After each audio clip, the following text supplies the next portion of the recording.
وقتی که برنامه ساعت خوش پخش می شد تبدیل به سوپر استار اول ایران شد، اما تو اوج محبوبیت بهش اجازه کار ندادن. به به نصرالله رادش خیلی هم خوشگله. من و رادش بعد از سالها دیگه موقعی که برنامه ساعت خوش پخش شده، این دختر من بعد از 8 سال لبش اینجوری شده، خندیده یکم. و دکترش تجویز کرده این قرص این فیلم ساعت خوشو باشه. ره به ره متنای من رد میشد. بله، نمیفهمیدم چرا متنام رد میشه. هر کاری میکردم نمیگرفتن متن. هزینه دانشگاهم، هزینه رفت و آمدم، هزینه خورد و خوراک. نصرالله رادش حرفی به من زد.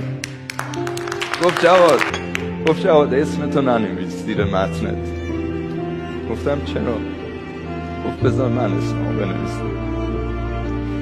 و متنای من از اون روزی که تصویب شد، چون اسم نصرالله رادش رفت زیر متن.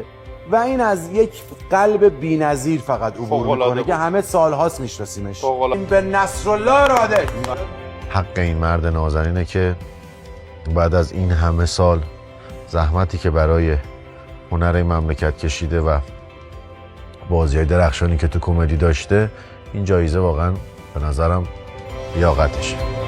رادش هم منو گریوند هم خندون، قشنگ اشک منو در بود.